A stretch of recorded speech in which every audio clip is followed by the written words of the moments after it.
This morning, I had the pleasure of speaking with an incredible group of leaders about the importance of public, educational, and governmental television, also known as PEG, or Cable Access Television. Yeah.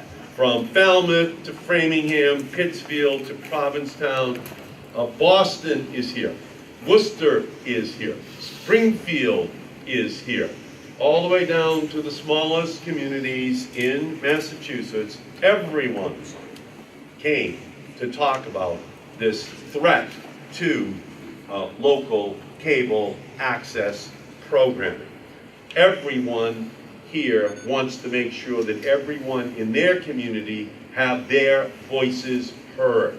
And this was an opportunity for their voices to be heard because of what is going on at the Federal Communications Commission. In this era of media globalization and consolidation, PEG stations give viewers critical information about their communities and offer an important platform for local residents. Massachusetts residents watch PEG channels to monitor local city council meetings, receive the latest news from nearby college campuses, hear about critical emergency alerts. With 220 PEG organizations in Massachusetts alone, producing anywhere from 20 to 100 hours per week of programming, PEG channels connect us to our communities, and they enrich our lives every single day of the year.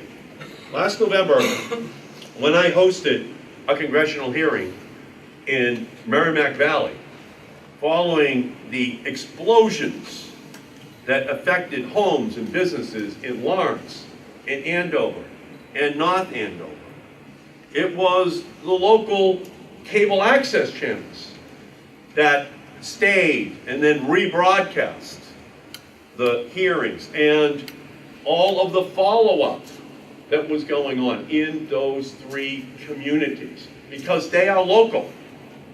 Even though we have statewide media organizations, they cover all 351 communities. These local cable access channels, they cover the communities that they, in fact, are responsible for. And they're the ones that people turn to during crisis. They're the ones that people turn to find what the local activity is that could affect their families' lives. That's what happened up in Lawrence and Andover and North Andover. When all the Boston channels pull out, the cable access channels are still there to give the continuous information about what is going on in the community. Well, today, community television faces an existential threat. The Federal Communications Commission has proposed a rule change that would allow cable companies to shirk their obligation to the communities where they operate. Under current law, towns and cities across the country and the Commonwealth are permitted to require, as part of the cable franchise agreements, the cable operators meet demonstrated community needs by setting aside channels for PEG stations. Yet, the FCC's current proposal would allow cable operators to assign a value to these channels and then subtract that amount and the value the operator places on any other in-kind contributions from the franchise fees the cable operator owes. What's in jeopardy for Massachusetts PEG stations? Potentially tens of millions of dollars in funding that otherwise would be used in the community.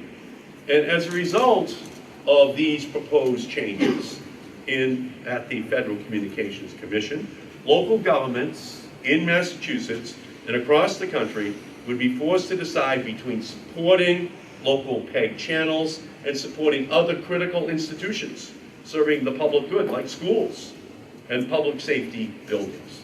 That's a Sophie's choice. And it's just not right. And we're here today to say that the Federal Communications Commission should not imperil Americans' access to community television.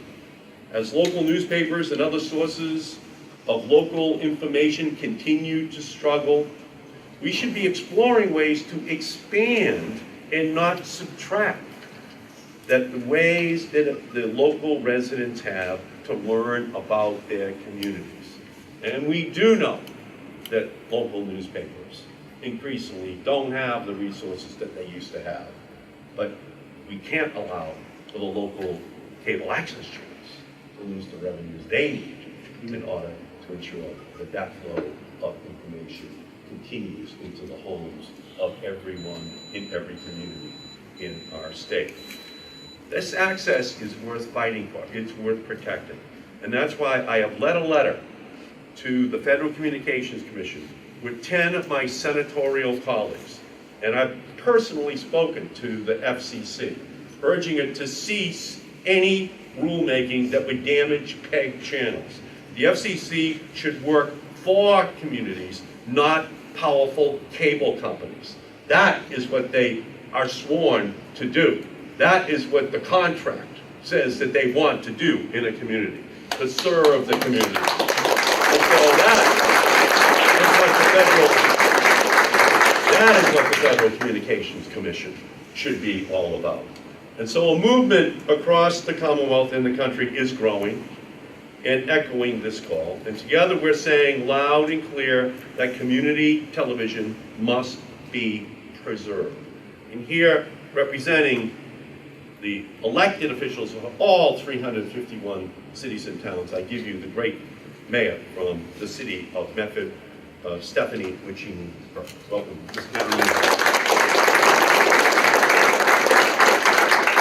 Good morning, everyone. I want to thank Senator Markey for convening this amazing group of people this morning so that we could really hear from the people that know what's really going on in our cable access channels. You guys are amazing, and you had some wonderful comments that I'll share a little later. The FCC's proposed rulemaking seeks to cap the current franchise fee at 5%. However, it looks to offset the payment by in-kind items such as market value that they determine, such as PEG channel capacity. This offset could be detrimental to local cable services that include government, education, and public access. Funding is needed to staff the operations of these centers that provide education to the public on how to use the equipment, how to stream live to social media, as well as developing community programming. Just last week in the city of Medford, we held a 2-hour hearing on our Medford Square revitalization. Who was there from gavel to gavel? It was our public access channel that recorded the entire event. And then the people that are unable to come, whether they're working 2 or 3 jobs or can't leave their home, they're able to see what's going on in their community and how then they can lobby for certain things that are going on. But I want to share a couple of the comments that I heard a little earlier in the last 2 hours. This is the last bastion of net neutrality. They speak for the voiceless, the Cape Verdeans, the Haitians, all the minority segments of our community. These stations are promoting, bringing safety nets to these communities, and allowing their voices to be heard so they can better connect with our cities and towns. Youth programming, after school, summer programs. We at Medford High School also have day classes in our center. So our kids are wanting to become part of the creative community of our state. Community news, better educate the community. When all is said and done, our cable channels, a big job that they do is really educating our members, not trying to sway them one way or another. It's to educate them so that they will make sound choices, whether it comes to elections or referendums or CPA going on a ballot. It's to bring information to the public, to your home, so you can watch it at your convenience. And a couple of other things, freedom of speech. Where else do you get the freedom of speech but on these cable channels? We see it firsthand in our city, and I know across the state. We experience it where it's really, you're able to say what's on your mind, and nobody says you can't. So these really are the last bastions of freedom of speech. So I urge everyone to fight alongside all our cable access providers. Our great senator here, Jeff will speak in a minute from MMA. but continue to write your congresspeople to let them know that this is so important. We cannot lose this critical funding. Thank you. Thank you. Now we can hear from Jeff Beckwith from the Mass Municipal Association. Thank you, Jeff. Thank you, Senator. This is an example of why community programming is so critically important. Part of the vision that Senator Markey, then Congressman Markey, had when decades ago he was making sure that the cable industry that was just being formed and organized in a way that was responsive to the communities of this nation and of Massachusetts, of course. And also that the cable companies, in receiving this opportunity to lay wires on public ways, to use the public property to build an infrastructure that would make them billions of dollars, that the cable companies themselves had an obligation to make sure that this new industry presented citizens, residents, everyone with the broadest array, the most diverse array of information sources and services. These pillars of being accountable to communities and providing citizens and residents and groups with access to share information. Those are the pillars of the Cable Act as it was originally crafted, and the foundation upon which those pillars have stood has been the cable access programming, the PEG programming, because that's provided transparency, access, voices for people. And what's the issue today? The cable companies that are making billions of dollars are concerned about supporting with millions of dollars that they already recover from the subscribers in the cable bill, the kind of programming that allows cable companies to provide value and service to the community. We're talking about values of democracy because cable company and cable access support open meetings. They support the select board nowadays, or counselors going to meetings and talking and making sure that the voices and the positions that they hold are heard all throughout the community. And then that gives other people an opportunity to look in and decide whether or not to get involved and to weigh in. Candidates forums, election nights, local groups hold fundraisers. Over 1,400 individuals and groups have commented just from Massachusetts in opposition to the FCC's proposed rules. One of those comments was from a local Rotary Club that said that over the past 20 years, they have hosted a fundraiser that's been aired on their local cable station. They've raised $1 million for local charities and international causes. They would not have raised a fraction of that without cable access to essentially involve the entire community. So we're talking about supporting causes, charities, education, youth, seniors, democracy. And why would the cable companies want to, for the sake of saving a few $1 million, undermine that? Well, because they don't want to have to provide that platform. But we're saying that platform is the cost of getting access to the public rights of way, getting access to the telecommunications industry of the future. Senator Markey's been there from the beginning. He's the most knowledgeable lawmaker in Washington, D.C. and in this nation on this issue, and he is fighting. He already has the entire congressional delegation in Massachusetts lined up, and he's working with his colleagues, but we all need to work with our colleagues and everyone we know in other states to make this movement in Massachusetts a national movement to protect democracy and to make sure that the industry is accountable. What? To the values of the Act, to our local communities, and to providing the broadest possible sources of information and services to the people of the United States. Thank you, Senator.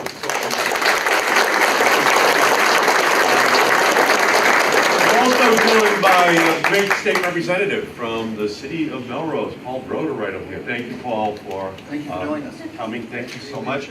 And next to speak is Melinda Garfield, who is the president of Mass Access. Thank you so much. I'll be very quick because it was all encompassing of what you just heard, but thank you again, Senator Markey, for creating an opportunity to make the public aware of the devastating effects the FCC's proposed rulemaking will have on the communities we serve.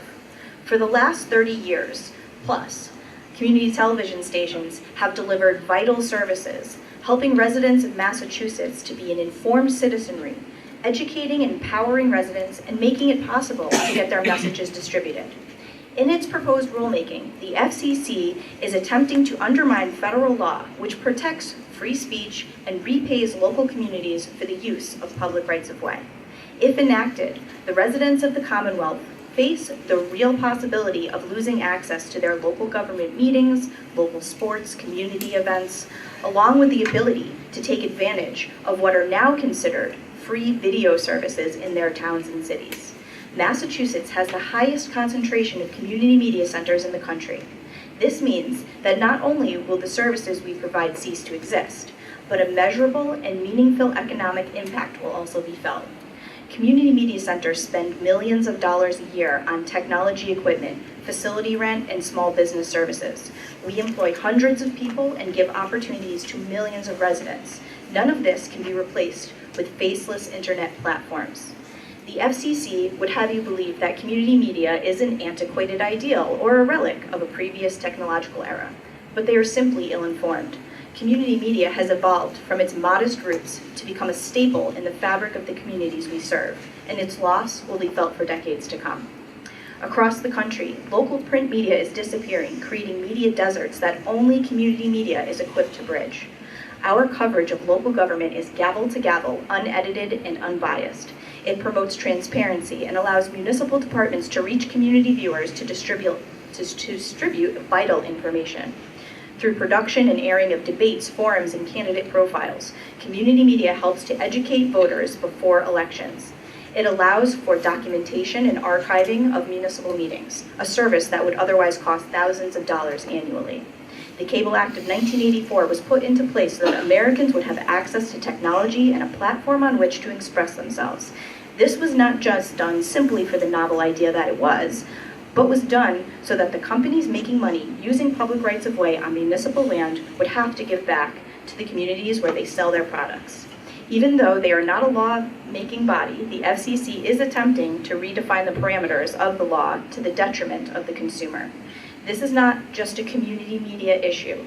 It is a community issue, a customer service issue. This proposed rulemaking would put more money into the hands of the multi-billion-dollar corporations while slashing services that consumers routinely pay for. I want to thank again Senator Markey for his tireless support and for the opportunity that he and his staff have afforded us today.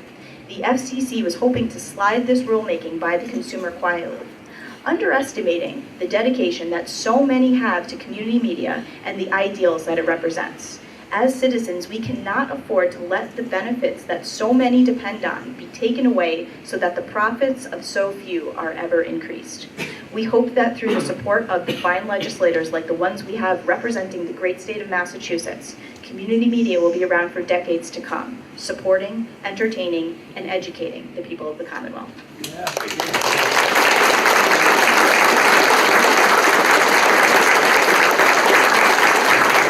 So, we're proud here in Massachusetts that the shot heard round the world was fired here.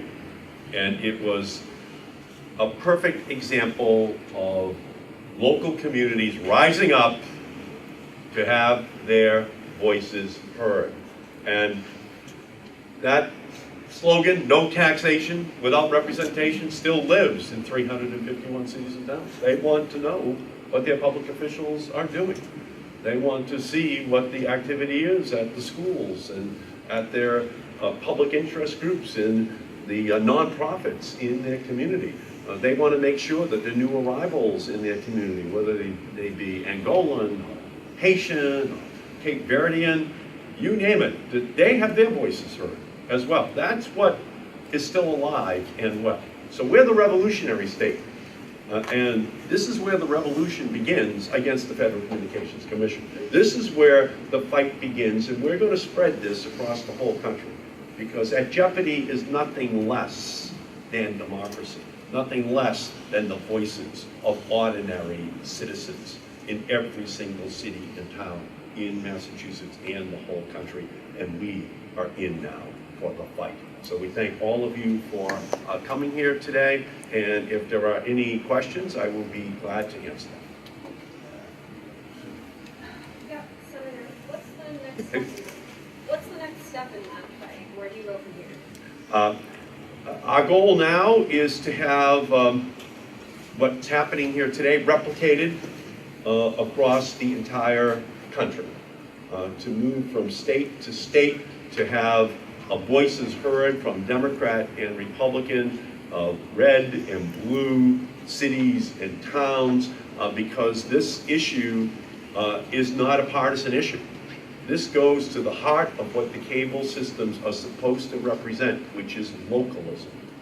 To give each and every community their own stations, their own ability to have their voices heard, and that's not Democrat or Republican. That's a fundamental compact that the cable companies constructed with our country, and they're seeking to walk away from it by reducing the revenues and making each of these communities have very difficult decisions as to whether or not they can continue to provide that service. So we are beginning it here, but the Federal Communications Commission has yet to put it on the docket for a decision. We know that they're considering it, and we're just beginning this crusade to make sure that they get the pushback, which is going to be necessary. Can you talk about the funding aspect a little bit? How much of cable access television is actually federally funded? You know, how much of your budget is federally funded? This is not federal money. This is a percent of the cable fees which every person in every community pays each month. And the cable companies make. So in Medford, it's $20 million. And out of that 20 million, they have to give back 5% of those revenues. So that the city of Medford, or any one of the other 351 cities and towns, can use in their own discretion, in their own city, in their own town. So it's not federal money, it's actual money that every person pays in their cable bill every single month. And that's what the fight is over, because the cable companies want to cut back in terms of what they provide to individual communities all across the Commonwealth and all across the country. So it's not about federal money, it's about their own money. And just so I'm clear, it's different across the board, different in different states. Every and different community has their communities. own discretion to use the funding in the best interest of their community. But without question, it's going to put into jeopardy the ability of these local cable access channels to provide the same level of service they've always provided. And in some instances, it might actually lead to a question of whether or not they can exist. Senator, Yes? a few months ago, Who are you with, sir? Salisbury Community TV, Salisbury Mass. A few months ago, the, Okay, yeah. Are you broadcasting right now? no, Oh, no, we're just going here. I know, I just have a question, which is, a couple of months ago, the congressional delegation from Massachusetts was not fully supporting the resistance here, and I wonder if you could tell us what the status is right now, as far as you know. Yeah, the Massachusetts delegation is on board. We're fighting. We know how central this is, and we were one of the first states to actually embrace the cable revolution as well, back in the 60s, 70s, and 80s. So it's deeply embedded into the fabric of the communities that are represented here, but all across the Commonwealth. Thank you. Question? Yes, sir. Who are you with? I'm sorry. The Sun Chronicle in Attleboro, Mass. Okay, beautiful. To the best of my knowledge, if this passes, the cable companies would determine a value for each of the PEG access channels. There are hundreds of cable channels on a typical cable programming lineup. To the best of your knowledge, do any of those cable channels pay for their space, or do they in return get money?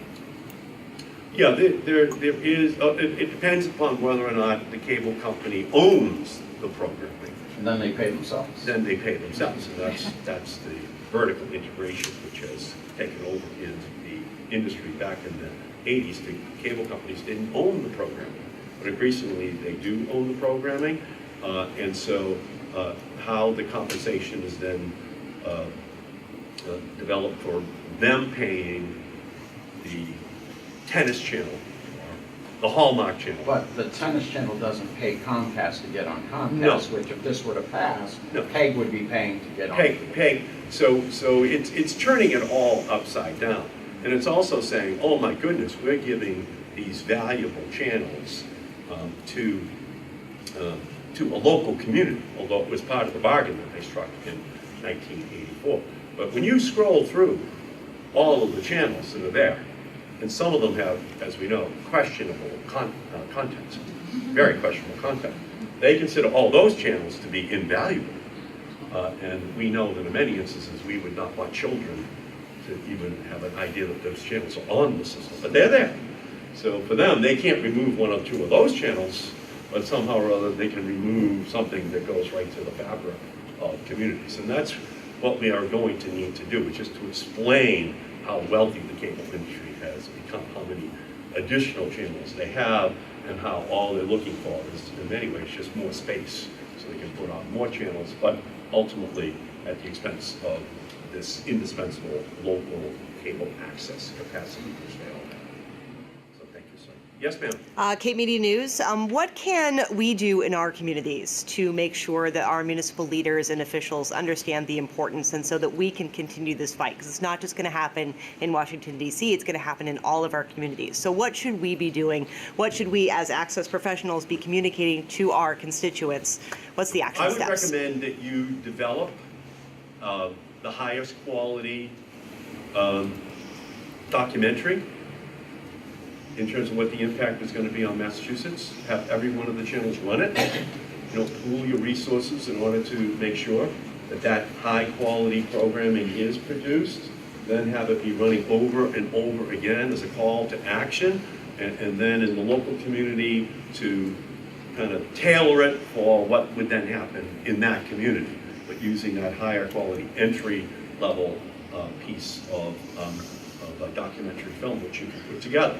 And so now some of the communities might have the ability to do it all by themselves because they're so large. But that notwithstanding, it just has to be a chorus which comes up. United we stand, divided we fall. So we have to stay together, have a common voice which is being spoken, and out of that I think it's something that will go right across the border into New Hampshire, into Maine, to New York, out of Pittsfield, up into Vermont, down into Rhode Island, and into Connecticut. It has to start here. It always starts in New England. But once the rest of the country hears about what's happening, then they're going to wonder why they are sitting on the sidelines. So that is what I would say, but I would put it together soon and just start to run it, and I think you'll get a great response. And it should be a call to action, to call local officials, to call people to say, we want your voices heard on this subject. Thank you. Any other questions? Any other questions? Yes, sir.